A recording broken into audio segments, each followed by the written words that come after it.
¿Has invocado tú a Cristo como tu Señor? Si no, no puedes ser parte de esta iglesia, porque la iglesia, dice, está formada por todos aquellos que invocaron, llamaron, se convirtieron en el Señor Jesucristo. Por tanto, conversión. Pero a la misma vez se nos dice que esta conversión, cuando nosotros hemos llamado, invocado el nombre del Señor, se ha convertido en un imán. El Señor Jesucristo es el imán que nos santifica, que nos separa.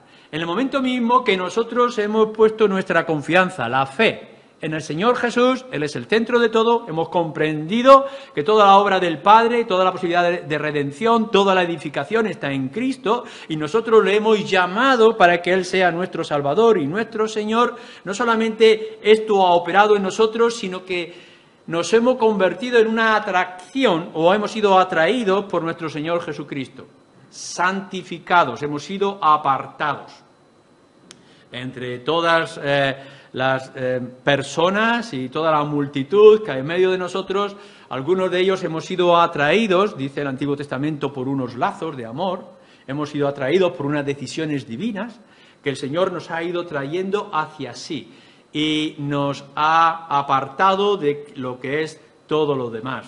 Seguimos siendo parte del mundo, seguimos vistiendo de la misma manera, seguimos teniendo las mismas dificultades que el resto del mundo, las mismas oportunidades también, pero hay algo distinto, nos dice aquí, que ahora nosotros somos llamados santos o santificados. La palabra santificar significa apartados, distinguidos. Es como si de pronto el Señor Jesucristo nos atrae hacia sí y nos separa del resto de los demás. Si tú esto no lo ves, si no lo sientes, si no lo has experimentado de alguna forma, es que acaso todavía tienes que ser atraído o conquistado por nuestro Señor Jesús. Lo primero que tienen que entender la iglesia de Corinto es que ellos son lo que son porque han puesto su fe, han invocado el nombre del Señor y han sido santificados o atraídos por Jesús. Si no sientes el imán, la atracción del Señor Jesucristo, ¿qué sientes? ¿Hacia dónde o a qué cosas eres atraído? ¿Qué es lo que llena tu vida? Si la iglesia es cristiana, lo que tiene que sentir constantemente es la fuerza del Señor Jesús que la trae hacia sí. Si tu interés, tu atracción, lo que te llama es los placeres del mundo, si lo que te llama es otro tipo de actividades o anhelos o sueños que puedas tener, si lo principal en tu vida, a donde inviertes todo tu tiempo o la mayoría de tu tiempo y de tu esfuerzo es otra cosa que el Señor Jesucristo, entonces no eres santificado, no eres parte de la iglesia. Lo que la iglesia de Corinto tiene que entender, que ellos han sido atraídos por el Señor Jesús. Ahora veremos más de esto. En tercer lugar, versículo 3, versículo 4, gracia y paz a vosotros de Dios nuestro Padre y del Señor Jesucristo. Gracias doy a mi Dios siempre por vosotros, por la gracia de Dios que os fue dada en Cristo Jesús. Los dos versículos nos están señalando acerca de la gracia.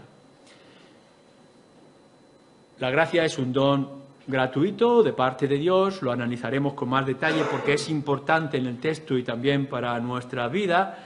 Y la paz, por supuesto, que habla de nuestra paz con Dios y habla de nuestra paz en el corazón, de la paz con lo que nos rodea, con nosotros mismos. Pero lo que nos está diciendo aquí es que la gracia, el favor de Dios para con nosotros, es un hecho, dice Pablo, y es un deseo. En el versículo 4 dice, por la gracia de Dios que os fue dada. Es decir, la gracia ya tiene que estar presente, corintios. La gracia ya tiene que estar presente, ciudadaleños o tomelloseros, o lo que seáis. La gracia tiene que estar en vuestra vida. Tiene que ser un hecho. Pero también tiene que ser una búsqueda, tiene que ser un anhelo. Gracia y paz a vosotros. Este es el deseo de Pablo, que haya gracia y que haya paz, o más gracia y más paz. No nos conformamos. La esencia de nuestra vida es esto, el favor de Dios en nuestras vidas. Y no podemos aspirar a más y con esto ya lo tenemos todo. ¿Es este el deseo? ¿Y es esto el hecho en nuestras propias vidas? ¿Estamos esperando por los méritos, la obra, los esfuerzos nuestros? ¿Por nuestros rituales o nuestros sacrificios o nuestras ofrendas? ¿O podemos ver de una manera clara el favor de Dios en nuestras vidas? ¿Y es este nuestro deseo? ¿Es esta nuestra búsqueda constante como iglesia y como individuos? Cuarto, fijaros en el versículo 5. Porque en todas las cosas fuisteis enriquecidos en Él, en toda palabra y en toda ciencia. Es un versículo extraordinario para la iglesia en Corinto por los problemas que tienen que afrontar o estaban afrontando, y es un asunto crucial también para nuestra propia vida. Fijaros que lo que nos está diciendo es que nosotros somos enriquecidos en Él. No únicamente que podamos ser enriquecidos por Él, sino que somos enriquecidos en Él. Es decir, que nuestra riqueza, la abundancia de nuestro tesoro, le dice a los corintios, viene del Señor Jesucristo. Es decir, si nosotros somos enriquecidos, es porque Él ha sido empobrecido. Y de su pobreza nosotros hemos sido enriquecidos. Lo que hay de bueno, de hermoso, de atractivo en una iglesia cristiana como aquella, y que debe de ser igual en la nuestra, es todo aquello que se desprende del Señor Jesús. Acordaros bien de esto. No hay luz natural en vosotros. No hay ningún tipo de riqueza espiritual en vosotros de manera natural. Vuestro brillo, vuestro resplandor, vuestra abundancia viene de Él. Nosotros somos enriquecidos cuando le tomamos, le comemos, le bebemos, cuando nosotros somos o exprimimos su obra y su riqueza. Lo suyo, y solamente Él, lo suyo, es lo que a nosotros nos hace hermosos o atractivos para Dios y para el mundo. Enriquecidos. Busca riqueza. Lo decíamos antes también. Busca riqueza, pero no la riqueza de este mundo, sino la riqueza que viene del Señor Jesucristo. Seguimos. No solamente hemos dicho que hemos sido convertidos por la obra de Cristo, versículo 2, sino que además hemos sido santificados, hemos sido apartados, atraídos a Cristo, apartados del pecado y unidos a Él, que la gracia y la paz vienen de Él, es un hecho y debe ser un deseo, versículo 3, versículo 4, que nosotros como iglesia y como individuos somos enriquecidos por Él, o en Él, de su riqueza, de lo que Él desprende, de lo que Él es, versículo 5, y fijaros ahora el versículo 6. Así como el testimonio acerca de Cristo ha sido confirmado en vosotros. Testimonio podríamos entenderlo como la proclamación, o como lo que ha ocurrido en otros lugares también le ocurre a ellos y nos ocurre a nosotros. El objetivo de todo lo que es la Iglesia, por una parte, de lo que ha sido para la Iglesia de Corinto y lo que es para nosotros, que es la proclamación del Señor Jesucristo. Pablo lo va a decir más adelante en esta misma carta. Acordaros, ya no quiero saber otra cosa sino a Cristo y Él crucificado. Mirad que yo no voy con autoridad, con sabiduría o poderes de los hombres. Yo voy con esta única cosa, el poder de Dios, que es la proclamación de la cruz del Señor Jesucristo.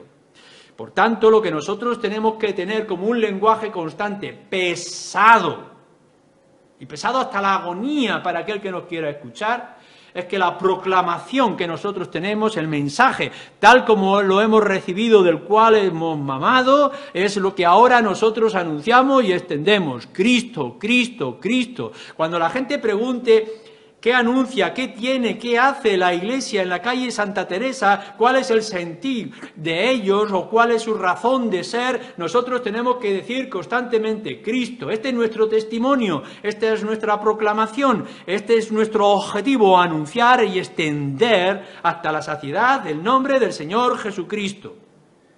Testimonio acerca de Cristo ha sido confirmado en vosotros. Proclamación, objetivo, la función de iglesia. Seguimos, versículo 7, versículo 8. De tal manera que nada os falta en ningún don, esperando la manifestación de nuestro Señor Jesucristo, el cual también os confirmará hasta el fin, para que seáis irreprensibles, fijaros bien, en el día de nuestro Señor Jesucristo. El Señor Jesucristo tiene un día. Es el día de la manifestación de su grandeza, de su poder y de su gloria. Lo que nos ha dicho la Escritura es que la primera venida que fue anunciada y que ya ocurrió en el tiempo de los Evangelios, que podéis leer, era la de un cordero, el cordero que quita el pecado del mundo. Fue el cordero del sacrificio. Él vino para ser despojado de toda su hermosura y de su gloria y ser clavado desnudo en una cruz por la muerte que no era suya, sino que era nuestra. Así que todo lo que pudimos ver en la primera venida fue la de su muerte, su redención o la obra de redención por nosotros. Pero se nos dice también por los profetas y por toda la Escritura que el Señor Jesucristo, porque Él se levantó de los muertos victorioso, tiene un día. Es un día excepcional, es el día de la manifestación de su gloria, que Él es el Señor de todas las cosas, donde se va a mostrar que está sentado en el trono de gloria y de gobierno, y que podremos ver que todo está bajo sus pies, y que todo hombre y toda mujer se tendrá que doblar, le guste o no, para reconocer su señorío. Toda rodilla se doblará y toda voz proclamará que Jesús es el Señor. Ese día que nos señala aquí este versículo, el día del Señor que está preparado, es nuestra esperanza. Eso es lo que nosotros buscamos. Claro que ahora se nos es despreciado, somos despreciados, que se nos ignora, que a veces nos dice, estás siguiendo a un Dios crucificado, que hay como una especie de burla cuando se puede ver al Cristo ensangrentado, virtiendo su sangre, martirizado, en agonía, como un maldito. El siervo sufriente, sin ningún tipo de hermosura para el mundo. Y nosotros adoramos y proclamamos a ese Jesús. Pero lo que sí sabemos con toda certeza, y esa es la esperanza que Pablo le está dando a los corintios y que es la nuestra, está diciendo nuestra esperanza, nuestro gozo, es poder ver el día del Señor. Que nosotros no estamos aquí únicamente como si esta fuera la única riqueza o lo único que nosotros esperamos. Hay cosas más grandes y más extraordinarias. Así que la esperanza, el anhelo glorioso, porque esta palabra esperanza en el griego es poderosa, es una esperanza anhelante, ansiosa, como si no pudiéramos detenernos en buscarla. Es la venida de nuestro Señor Jesucristo en poder y gloria. Por eso la Iglesia termina en el libro de Apocalipsis, sí, ven Señor Jesús, ven pronto, te esperamos, Maranata, el Señor viene. Este es el clamor. No solamente tenemos el Dios hecho hombre, mártir, muerto en la cruz, sino que tenemos el Dios resucitado, poderoso, para recibir toda la gloria y majestad. Y seguimos más. Versículo 9. Fiel es Dios por el cual fuisteis llamados a la comunión con su Hijo Jesucristo nuestro Señor. Algo más nos está diciendo. Nuestra unión, dice, con el Señor Jesucristo. Fiel es Dios. Es decir, Él cumple su parte. La fidelidad de Dios está clara. ¿Cómo? ¿Cómo se manifiesta la fidelidad, la perseverancia en su obra ya establecida de parte de Dios? Por el cual vosotros fuisteis llamados, Dios nos llamó, ¿para qué? Para estar en comunión con el Señor Jesucristo. Esta unión nos hace ser, fijaros bien, coherederos. No estamos siendo unidos a alguien más como nosotros, sino que ahora nosotros estamos unidos con aquel que va a venir y que tiene toda la gloria y todo el poder.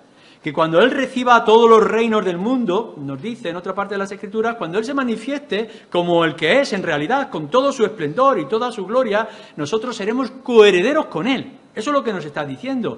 El Señor nos ha llamado no para que sigamos siendo sirvientes o para que estemos aquí debajo de una palmera el resto de la eternidad, sino que nos ha dado un destino glorioso cerca del Hijo. Esto es lo que nos está diciendo. Unión con Él. Y por tanto, esto es algo importante también para la vida de Corinto, que estaba sufriendo muchísimos errores o conflictos, y también para nosotros, que es lo que se llama perseverancia. Es decir, lo que nos dice la Escritura y nos enseña de una manera clara no es que nosotros podamos perseverar con nuestras obras y nuestros esfuerzos, sino que nosotros perseveraremos hasta el final. ¿Por qué? Porque estamos unidos a Cristo. Y nada ni nadie nos podrá apartar del amor del Señor que es en Cristo Jesús. Así que si tú quieres tener certeza acerca de tu salvación, no mires a tus propias obras, mira la obra de Cristo. No mires lo que tú puedes hacer o tu sinceridad y esfuerzo en tu vida, sino en lo que Cristo ya cumplió. No en lo que tú tienes que alcanzar, sino en tu unión con el Señor Jesucristo, que es victorioso. Así que la obra del Señor Jesús es la conversión, la santificación, la gracia y la paz, el ser enriquecidos de Él como la fuente de toda nuestra bendición, es la proclamación, el objetivo que nosotros tenemos como Iglesia, es la esperanza anhelante de que un día Él vendrá a tomarnos consigo y que nuestra unión con Él nos fortalece y nada ni nadie la puede quebrantar. Perseverancia hasta el final. Corintios, saberlo. Mira que voy a tratar y os voy a señalar y me voy a enfadar con algunas cosas que no estáis haciendo bien, pero que recordemos que lo que somos es por Cristo Jesús. Conclusión. Dos cosas muy sencillas. El Señor Jesús nos dice una en el Evangelio de Juan, capítulo 15, versículo 5. Sin mí, dice Jesús, nada podréis hacer. Esta es una realidad. La iglesia de Corinto, la iglesia de Ciudad Real, no es nada sin Cristo. Nada, en absoluto. Nos podremos adornar de reliquias, nos podremos adornar de obras hermosas de humanos, podremos levantar muros hasta convertir palacios y catedrales, pero si no tenemos a Cristo, nada podremos hacer. Por otra parte, tenemos lo que Pablo dice a los filipenses, todo lo contrario, todo lo puedo en Cristo que me fortalece. Así que tenemos los dos contrastes, sin Cristo nada podemos hacer, pero con Cristo no hay límite de lo que podamos hacer. Podremos afrontar todos los retos que el mundo nos pueda traer, podremos vencer a todos nuestros enemigos, podemos superar todos los peligros y todas las barreras.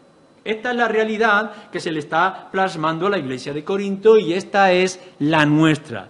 Tenerlo por cierto. Aférrate como miembro de la iglesia y aférrate como cristiano en primer lugar a Cristo, porque con Él lo tienes todo. Si te desprendes de Él, si te separa de Él, si lo marginas a un rincón de tu vida, de tu actividad, si no lo tienes como el centro de todas las cosas, todas estas bendiciones que hemos podido ver, las vas a perder y no las tendrás a tu alcance. Así que, hermanos, Cristo Jesús, a Él y solo a Él sea toda la gloria.